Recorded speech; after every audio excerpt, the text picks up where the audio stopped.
Asal-usul Gampong Alue Naga.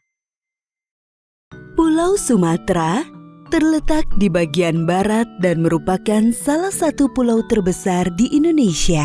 Nangro Aceh Darussalam adalah provinsi yang berada di bagian ujung paling utara Pulau Sumatera. Provinsi Nangro Aceh Darussalam beribu kota di Kota Banda Aceh.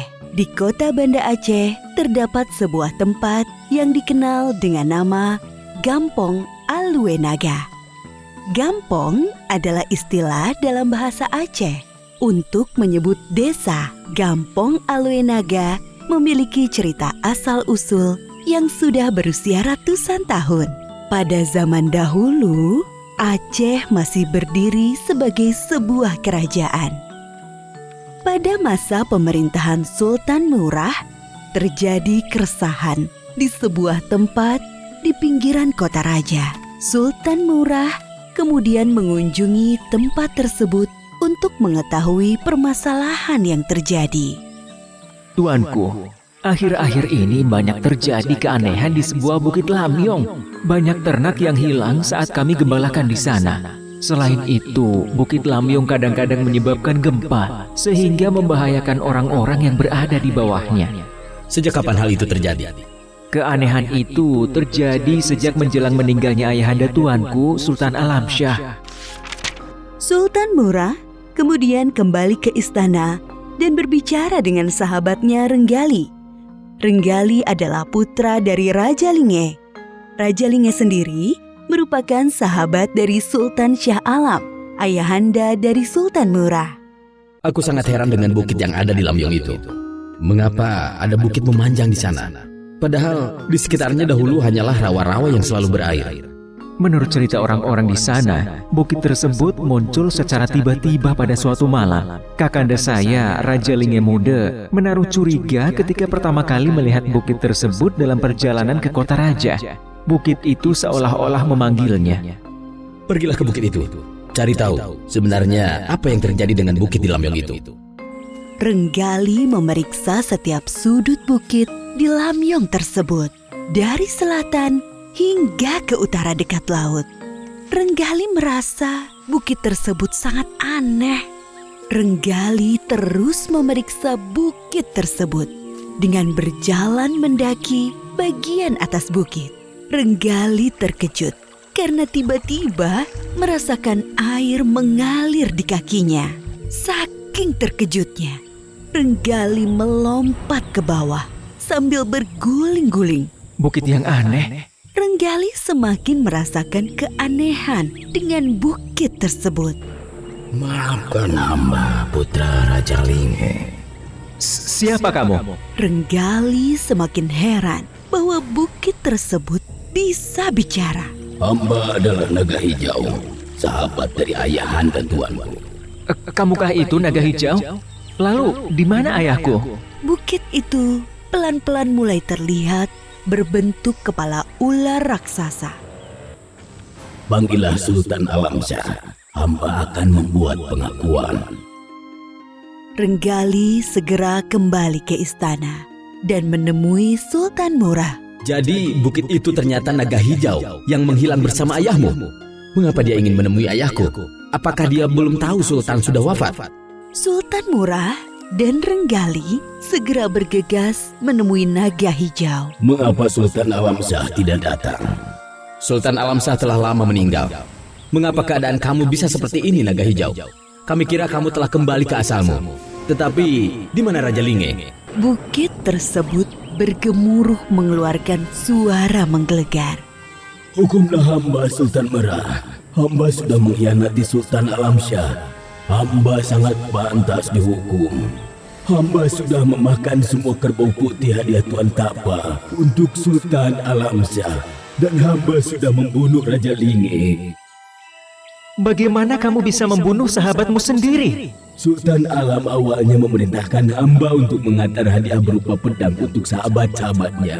Semua pedang tersebut sudah hamba sampaikan, kecuali untuk Raja Linge dan Tuan Tapa. Maka hamba mengunjungi Raja Linge terlebih dahulu. Kebetulan beliau juga berniat mengunjungi Tuan Tapa untuk mengambil obat istrinya. Sesampainya di tempat Tuan Tapa, beliau menitipkan kepada hamba 6 ekor kerbau putih besar dan gemuk untuk Sultan Alamsyah. Karena ada titipan dari Tuan Tapa, maka Raja Linge memutuskan untuk ikut mengantarkan ke kota raja. Karena itu kami memutuskan untuk ke Linge terlebih dahulu, mengantarkan obat untuk istrinya. Lalu apa yang terjadi? Di sepanjang jalan, hamba tergiur memakan daging kerbau yang gemuk itu. Maka hamba mencuri 2 ekor dan memakannya. Raja Linge kemudian panik dan bertanya siapa pencurinya. Hamba memfitnah Kule si Raja Harimau. Akibatnya, Raja Linge membunuh Kule. Di perjalanan dari Linge menuju kota raja, kami beristirahat di tepi sungai Pesangan.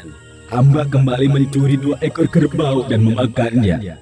Kemudian hamba memfitnah Buya si Raja Buaya sehingga Raja Linge membunuhnya. Ketika memasuki kota raja, Raja Linge memutuskan mandi dulu dan berganti pakaian di tepi sungai. Lalu hamba memakan 2 ekor kerbau putih lagi.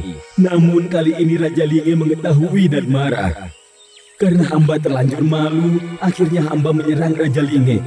Raja Linge memiliki peluang membunuh hamba, tapi tidak dilakukannya. Sehingga akhirnya hambalah yang membunuh Raja Linge. Maafkanlah hamba, berilah hukuman yang setimpal kepada hamba. Kenapa engkau terjebak di sini? Raja Linge menusukkan pedangnya ke tubuh hamba, sehingga hamba menjadi lumpuh, sehingga hamba terjatuh dan menimpa Raja Linge. Raja Linge kemudian memukul tanah dan terbelah. Akhirnya hamba tertimbun di sini bersama Raja Linge. Kenapa Raja Linge hanya menusuk hamba sedikit saja? Seharusnya Raja Linge membunuh hamba saja. Oh, hamba menerima keadaan ini. Biarlah hamba terkubur bersama sahabat hamba, Raja Linge. Renggali, hukumlah naga hijau. Engkau bersama abangmu yang berhak melakukannya. Jika ayah hamba tidak mau membunuhnya, maka hamba juga tidak mau membunuhnya. Hamba akan membebaskannya. Tidak, hamba ingin dihukum. Pokoknya hukum hamba. Kalau begitu, bebaskan dia. Hukumlah hamba, Sultan Merah. Sudah cukup hukumanmu. Raja Linge sudah menghukummu, dan sekarang putranya membebaskanmu. Pulanglah ke negerimu.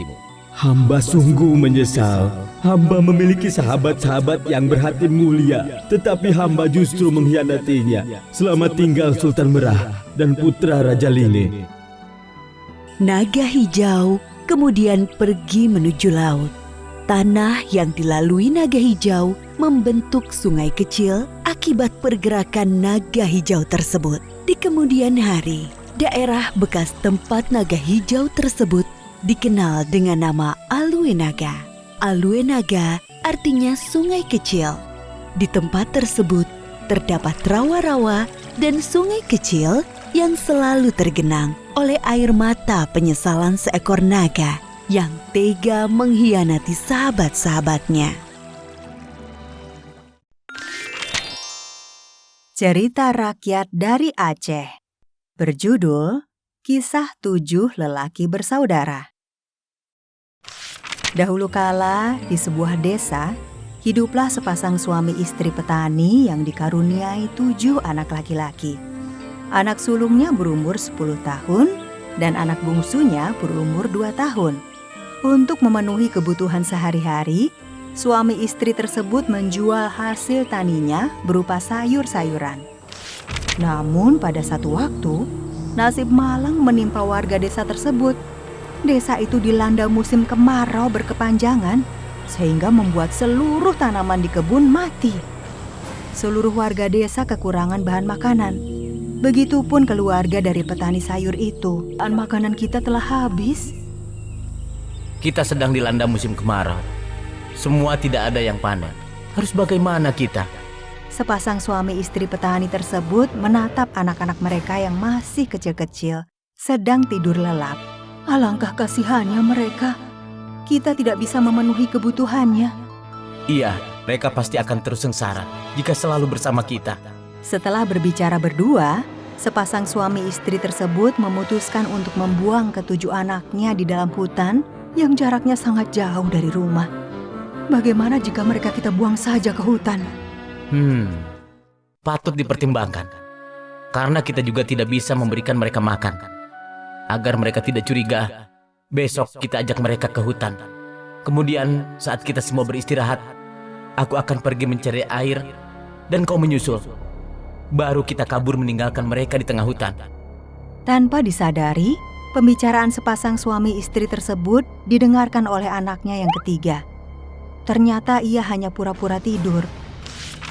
Keesokan harinya, pagi-pagi sekali, sepasang suami istri tersebut melaksanakan rencana yang sudah dirancang tadi malam. Mereka mengajak seluruh anaknya ke hutan untuk mencari kayu bakar. Ayo anak-anak, bawa bekal secukupnya. Kita cari kayu bakar bersama di hutan. Baik, Bu. Mereka pun menuju ke hutan yang sangat jauh dari rumahnya. Hutan itu sangat luas dan sangat angker. Di dalam hutan tersebut, ada banyak raksasa jahat. Setelah berjalan cukup jauh, mereka pun memutuskan untuk beristirahat di tengah hutan. Wahai anak-anak, ayo istirahat dulu. Baik, Bu. Mereka membuka bekal makanan yang dibawa dari rumah. Anak-anak pun mulai menikmati makanan sederhana itu. Seperti yang direncanakan tadi malam, sepasang suami istri tersebut berniat untuk meninggalkan anak-anaknya di tengah hutan. Setelah saling melempar kode, keduanya pun memulai rencananya. Sepertinya kita kehabisan air minum. Ayah dan ibu akan pergi mencari air di sungai. Iya, kalian beristirahat dulu di sini. Tapi jangan lama-lama ya, Bu. Aku takut kalau tidak ada ibu. Iya nak, ibu akan cepat kembali. Ketujuh saudara lelaki itu menunggu sangat lama. Mereka menanti ayah dan ibunya kembali. Aku khawatir dengan ibu dan ayahku. Apa mereka tidak apa-apa? Baiklah, ayo kita siap-siap menyusul mereka. Percuma. Mereka memang sudah berencana untuk meninggalkan kita di hutan karena mereka sudah tidak mampu memberi makan dan mengurus kita lagi. Dari mana kau tahu? Tadi malam aku mendengar pembicaraan mereka. Hari pun menjelang malam. Ketujuh bersaudara itu masih di tengah hutan. Mereka mencari perlindungan. Akhirnya mereka menemukan sebuah celah kayu besar untuk berlindung.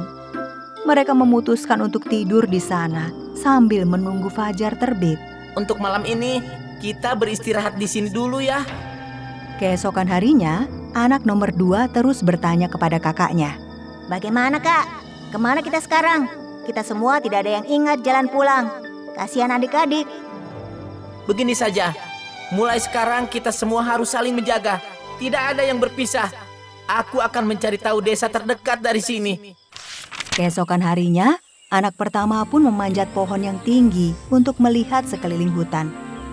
Ia melihat kepulan asap penduduk terdekat. Nah, ke arah sana. Ayo, kita pergi ke sana. Ada kepulan asap, pasti di sana ada penduduk. Mereka pun berjalan menyusuri hutan, hingga sampai ke sebuah rumah raksasa. Rumah apakah itu? Besar sekali. Hati-hati. Jangan-jangan itu rumah raksasa jahat. Mereka pun ribut mempermasalahkan rumah tersebut. Tiba-tiba terdengar suara perempuan yang memanggil dari dalam rumah. Suara perempuan itu sangat besar. Wahai anak-anak manusia, mau apa kau lewat di sini? Mendengar suara itu, ketujuh saudara itu kaget. Kami tersesat di sini. Kedua orang tua kami sengaja meninggalkan kami di dalam hutan ini. Karena merasa iba, akhirnya raksasa besar tersebut keluar dari rumahnya dan mempersilahkan mereka untuk masuk. Awalnya mereka sangat kaget. Namun raksasa itu menyambutnya dengan sangat ramah. Kak, aku takut. Tidak apa-apa, kita harus terus bersama-sama. Sepertinya ia adalah raksasa yang baik. Tidak usah takut. Kemarilah, masuk ke dalam rumahku. Mereka masuk ke dalam rumah besar itu dan dipersilahkan untuk makan dan minum sepuasnya. Karena sangat lapar, mereka pun makan dengan sangat lahap.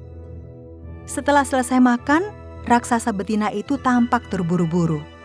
Sudah selesai? Ayo, cepat naik ke atas loteng rumah ini. Sebentar lagi suamiku pulang. Jika ia mengetahui keberadaan kalian, ia akan memakan kalian.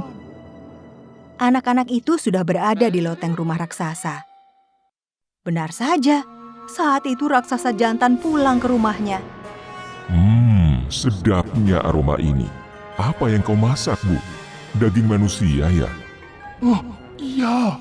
Memang ada daging manusia di sini. Namun tidak untuk dimakan sekarang. Wah, kabar baik. Kapan aku bisa memakannya? Besok? 1 atau 2 tahun lagi. Mereka masih kecil. Tunggulah sampai besar sedikit. Sang raksasa jantan pun menuruti ucapan istrinya. Selamatlah ke-7 anak tersebut. Keesokan harinya, sang raksasa betina menyuruh anak-anak itu untuk segera pergi dari sana. Ia memberikan bekal yang banyak, uang emas dan permata. Pergilah dari sini. Bawalah ini untuk bekal keperluan kalian. Jaga adik-adikmu dengan baik ya. Ke-7 saudara itu menyusuri hutan yang sangat lebat, menaiki bukit, gunung, hingga melewati lembah. Sampailah mereka di sebuah pantai yang sangat luas. Akhirnya setelah perahu itu jadi, mereka berlayar dan sampai di sebuah negeri yang dipimpin oleh raja yang bijaksana. Di negeri itu, mereka menjual emas dan permata yang diberi oleh raksasa betina. Ini, kami ingin menjual emas dan permata ini. Wah, di mana kau mendapatkannya? Baiklah, semua ini harganya cukup mahal. Uang penjualan emas dan permata itu, mereka belikan tanah yang sangat luas. Kemudian mereka membaginya rata menjadi 7 bagian. Aku telah membaginya dengan rata. Masing-masing dari kita mendapatkan luas tanah yang sama. Waktu berjalan cepat. Tidak terasa sudah 15 tahun kemudian. Selama itu, mereka menanam kebunnya dengan berbagai tanaman. 7 bersaudara itu pun tumbuh menjadi pemuda yang tampan dan sukses mengelola perkebunannya. Si bungsu selalu merasa rindu dengan sang ibunya. Ia pun mengajak ke-6 kakaknya untuk menemui orang tua mereka. Benar, mereka yang membesarkan kita. Jadi kita berhutang budi. Mereka pun menyusuri desa demi desa untuk mencari orang tuanya. Hingga tibalah mereka di sebuah desa yang sangat terpencil. Di sana, mereka menemukan orang tua mereka yang hidup sengsara. Akhirnya, mereka mengajak orang tuanya untuk tinggal bersamanya. Maafkan ibu, nak. Mulai saat itu, kedua orang tua itu menyesali perbuatannya. Mereka akan lebih taat beribadah untuk meminta pertolongan kepada Tuhannya.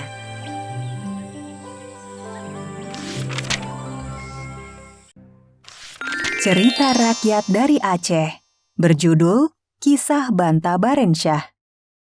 Pada zaman dahulu kala, terdapat sebuah dusun terpencil di Nanggro, Aceh Darussalam. Di dusun tersebut, hiduplah seorang janda dengan anak lelakinya yang bernama Banta Barensyah. Banta merupakan anak yang rajin. Ia mahir bermain suling. Ibu dan Banta tinggal di sebuah gubuk bambu sederhana. Atapnya menggunakan ilalang, alasnya menggunakan dedaunan. Mirisnya, gubuk bambu itu sudah hampir roboh. Saat hujan turun, gubuk itu tidak bisa dijadikan tempat berlindung karena air hujan akan masuk ke dalam gubuk itu. Sebenarnya, bangunan gubuk bambu itu sudah tidak layak untuk ditinggali lagi. Namun, ibu dan Banta tidak bisa berbuat apapun karena hanya gubuk itu yang mereka punya. Jangankan untuk merenovasi gubuk agar nyaman, untuk makan sehari-hari saja mereka kesulitan. Sehari-hari, Banta dan ibunya hanya menampi sekam padi di sebuah kincir milik saudaranya bernama Jakub. Jakub adalah saudara mereka yang kaya raya di dusun itu. Namun, Jakub mempunyai sifat yang kikir, lobam dan tamak. Ia orang yang sangat perhitungan agar mendapatkan keuntungan yang berlimpah. Bahkan, kadang Jakub hanya memberi upah segenggam beras untuk Banta dan ibunya. Nih, upah hari ini. Hanya segenggam beras? Tidakkah kau menambahkannya lagi? Bukankah lebih baik ku beri daripada tidak sama sekali? Banta dan ibunya pun pulang dan menerima upahnya yang tidak pantas. Sangat sedikit, Bu, beras itu. Iya, Nak. Mau bagaimana lagi? Mungkin ini cukup untuk makan hari ini. Keesokan harinya, sang ibu berangkat sendirian ke tempat kincir karena Banta sedang sakit. Aku harus membawa beras agar Banta bisa makan hari ini. Alangkah sedihnya. Saat sampai di sana tidak ada orang yang menumbuk padi, maka ia pun tidak bisa menampi sekam untuk memperoleh upah beras. Dengan berat hati, sang ibu pun kembali ke rumahnya dengan tangan kosong. Sesampainya di gubuk kecilnya, ia langsung menghampiri anak sematawayangnya yang terbaring lemas. Bu, Banta lapar. Sang ibu hanya diam, membelai kepala anaknya yang badannya panas itu. Sebenarnya di dalam hati kecil sang ibu teriris, namun ia tidak bisa berbuat apapun. Tak sengaja, ia meneteskan air matanya. Mengapa ibu menangis? Sang ibu masih diam. Ibu, aku tahu kenapa ibu menangis. Ibu pasti sedih karena tidak bisa memperoleh upah hari ini, kan? Maafkan Ibu, Nak. Tapi Ibu bangga sekali mempunyai anak sepertimu. Ibu menyayangimu. Dengan badan yang lemas, seakan mendapatkan semangat, Banta tiba-tiba berdiri dan meminta izin untuk pergi ke rumah Jakub. Ibu, aku akan meminta beras kepada Paman Jakub. Jangan, Nak. Kau tahu sendiri sikap pamanmu sangat perhitungan. Iya, Banta tahu, Bu. Tapi kita harus mencobanya dulu. Siapa tahu Paman merasa iba. Banta pun berlari menuju ke rumah Jakub. Saat baru sampai di pekarangan rumahnya, ia mendengar teriakan. Hai, anak orang miskin. Pasti kau mau mengemis di sini. Pergi. Paman, tolong bantulah kami. Berilah kami segenggam beras saja. Kami sangat lapar. Aku tidak peduli dengan kau. Dengan perasaan yang kesal, Banta pun terpaksa kembali ke gubuknya. Namun saat di perjalanan pulang, ia mendengar kabar dari seorang warga bahwa raja negeri yang tidak jauh dari sini sedang mengadakan sayembara. Sang raja mempunyai putri yang sangat cantik. Namanya Putri Terusmata. Semua pemuda pasti terpana melihat kecantikannya. Sudah banyak pangeran ingin meminangnya, tapi sang putri belum menerimanya satupun. Katanya sang Putri Terusmata hanya akan menerima lamaran pemuda yang bisa mencarikan pakaian yang terbuat dari emas dan suasa. Mendengar kabar itu, Banta segera berlari pulang ke gubuk. Ia mempunyai keinginan untuk mengubah nasib keluarganya. Banta ingin mengikuti sayembara itu. Bu, Banta ingin kehidupan yang lebih baik untuk kita. Ibu sudah berusaha membesarkan Banta selama ini. Sekarang biarkan Banta untuk merantau agar hidup kita lebih baik. Dengan berat hati, Ibu mengizinkanmu, Nak. Jaga dirimu baik-baik. Setelah mendapatkan restu dari ibunya, semalaman Banta berdoa kepada Tuhan Yang Maha Kuasa. Ya Tuhan, berilah hamba petunjuk untuk memulai perantauan hamba. Keesokan harinya, Banta mendapatkan petunjuk untuk membawa sehelai daun talas dan suling. Daun talas ini akan aku gunakan untuk mengarungi lautan yang luas. Dan suling ini akan aku gunakan untuk membayar biaya kain emas dan suasa yang aku perlukan. Banta pun pergi ke rumah pamannya. Kemana kau akan pergi, anak miskin? Paman, bolehkah Ananda ikut berlayar sampai ke tengah laut? Mendengar permintaan aneh Banta, Jakub berpikir bahwa anak itu akan bunuh diri ke tengah laut. Oh, tentu saja. Banta pun ikut berlayar dengan Jakub. Saat di tengah laut, Banta pun meminta untuk diturunkan. Paman, terima kasih atas tumpangannya. Ananda mau turun di sini. Dasar anak bodoh. Pegawai, turunkan anak itu. Biar dia dimakan ikan besar, lalu mati. Bagaimana bisa selai daun talas bisa menopang badan manusia? Tapi Banta tidak peduli. Ia terombang-ambing di atas daun talas hingga Banta sampai di sebuah pulau yang sangat indah. Karena kebetulan berada di desa Penenun, Banta pun mencari kain emas dan suasa yang dikatakan oleh sang putri. Namun Banta berpindah dari rumah ke rumah lain. Semua penenun tidak mempunyai kain yang Banta maksud. Maaf nak, kami tak punya kain yang kau maksud. Baiklah, terima kasih. Aku harus pergi kemana ya?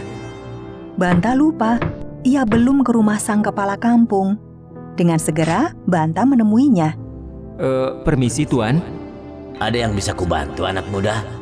Maaf, kehadiran saya ke sini untuk mencari sebuah kain tenun yang terbuat dari emas dan suasa. Apakah Tuan punya? Mendengar itu, sang kepala kampung kaget. Kain emas dan suasa? Apakah kau punya uang untuk membayarnya?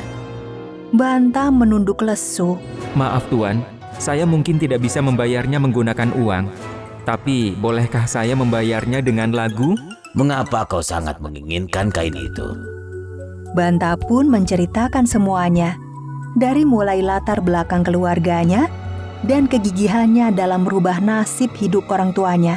Mendengar cerita Banta, sang kepala kampung pun setuju. Banta mulai memainkan sulingnya dengan lagu yang sangat merdu yang membuat kepala kampung itu ikut terbuai dalam nada-nada indah.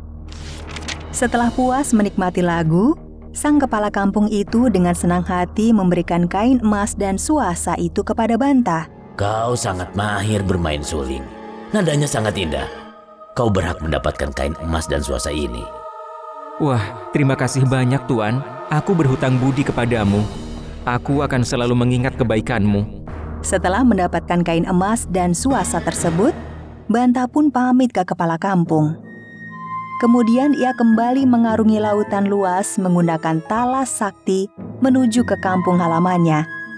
Banta sangat tidak sabar memberikan kabar gembira itu kepada ibunya. Di tengah laut, Banta bertemu dengan Jakub yang baru saja pulang berlayar dari negeri lain. Jakub melihat Banta yang membawa kain emas itu pun mendapatkan ide.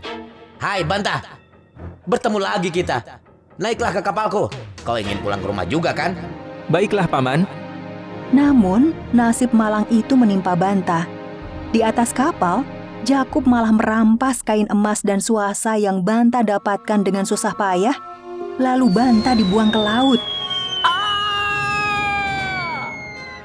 Sementara itu, Banta terombang-ambing di tengah laut hingga ia terdampar di sebuah pantai dan ditemukan oleh suami istri nelayan. Malang sekali anak ini. Iya, sebaiknya kita bawa pulang dan anggap dia seperti anak kita sendiri saja sampai ia pulih. Seiring berkembangnya waktu, Banta sudah pulih dan ia berpamitan dengan bapak dan ibu nelayan yang telah menolongnya. Saya harus pulang Pak, Bu. Terima kasih banyak karena kalian sudah menolongku. Dengan senang hati, Nak. Berhati-hatilah. Banta pun menggelar talas saktinya dan ia mengarungi lautan menuju kampung halaman dan menemui ibunya. Ibu, maafkan Banta. Sebenarnya Banta telah berhasil mendapatkan kain itu, tapi Paman Jakub merampasnya. Sudahlah sayang, tak apa. Barangkali belum takdirmu untuk mempersunting putri raja. Banta akan berusaha mendapatkan kain itu kembali, Bu. Semuanya sudah terlambat, sayang. Apa maksud Ibu? Pamanmu hari ini mengadakan pesta perkawinannya. Banta mendengar itu sangat kaget. Ia pun segera berpamitan ke ibunya dan bergegas menuju pesta pernikahan putri raja dengan Paman Jakub. Pesta pernikahan itu berlangsung sangat meriah. Banta tidak bisa berbuat apa-apa. Ia tidak punya bukti yang cukup untuk mengatakan bahwa kain itu adalah miliknya. Yang Banta lakukan hanya mengangkat kedua tangan dan berdoa kepada Tuhannya agar diberikan petunjuk. Tuhan, bantulah hamba. Berilah hamba petunjuk. Saat sedang berdoa, datanglah seekor burung elang di tengah pesta pernikahan tersebut. Kain emas dan suasa itu adalah milik Banta Barensyah. Suara burung emas itu membuat seluruh orang di istana menjadi gempar. Raja dan putri terus mata menyadari bahwa Jakub adalah orang yang serakah, mencuri barang milik orang lain. Burung elang itu tak pernah berbohong. Benarkah apa yang ia katakan? Kau berbohong ya? Kau mencuri kain ini dari seseorang bernama Banta Barensyah. Jakub yang ada di pelaminan mulai gelisah dan malu. Jakub segera melarikan diri ke jendela. Setelah peristiwa tersebut, Banta Barensyah pun dinikahkan dengan Putri Terusmata. Pesta berjalan dengan sangat meriah selama 7 hari 7 malam. Ternyata kebenaran akan selalu bersamaku. Tentu saja, selama kau terus berdoa dan berusaha. Raja yang sudah cukup umur pun menyerahkan kekuasaan kerajaannya kepada Banta. Kupercayakan pimpinan padamu. Terima kasih, Ayah. Kini, Raja Banta Barensyah, ibunya dan istrinya hidup bahagia di istana. Ibu Banta pun bangga dengan anaknya. Ibu bangga denganmu, Nak. Terima kasih sudah selalu mendoakan Banta, Ibu.